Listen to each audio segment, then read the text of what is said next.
Now say you did die and you come before God of judgment. If you did have this event in your life, then you're forgiven.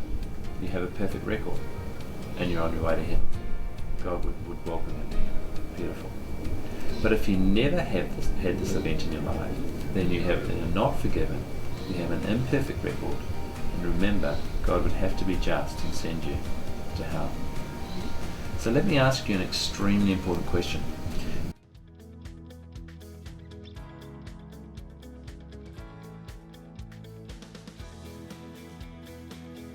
The G7 follows a very logical progression, making it very easy to understand.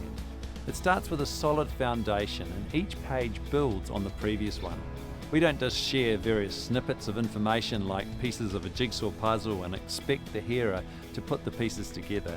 Our foundation starts with talking about God, the creator of the universe, and how He's holy.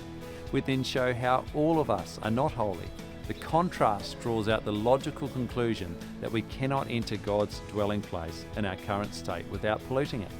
We then show how the extent of our sinfulness and how we deserve to go to hell. This establishes the bad news or the problem. People are now ready for the solution, Jesus.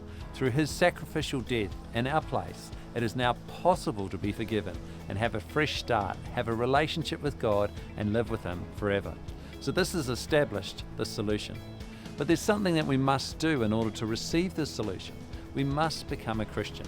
We must start by showing what a Christian is not in order to break down the wrong understanding of what a Christian is.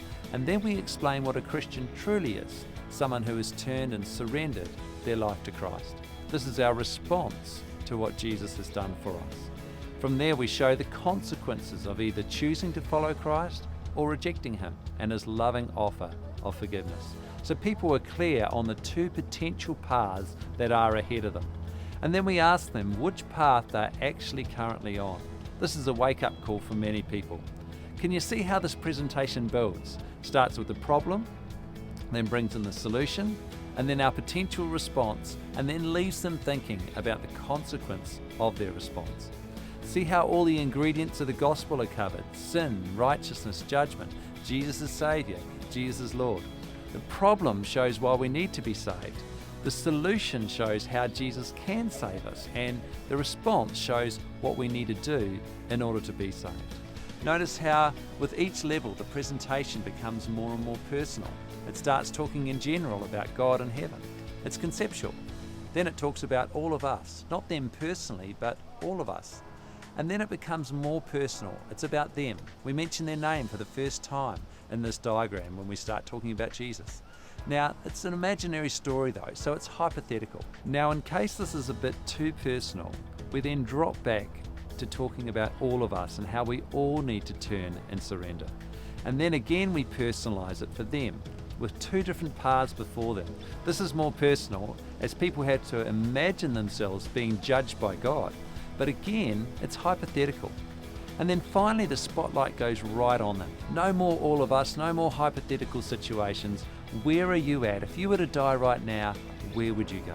Some presentations start with this question or a similar one, and it's like putting the spotlight right on them. Whoopfa. People naturally say heaven, and then you have to spend the rest of your time explaining why they're wrong.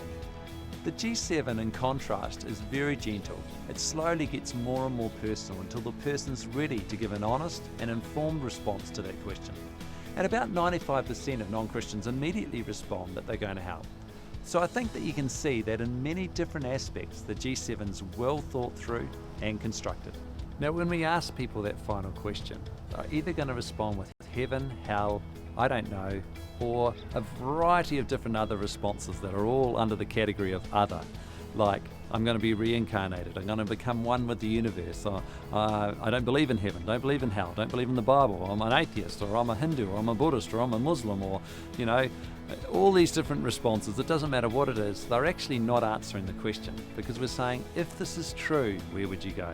So we're really asking them to take off their worldview for a minute and put on a biblical worldview, and according to the Bible, where would they go? So we respect. Now they're expecting a fight, they're putting on the boxing gloves, they're expecting us to slam their beliefs, but instead we take a respectful response. and we say, I respect you believe something different, but if the Bible is true, where would you go?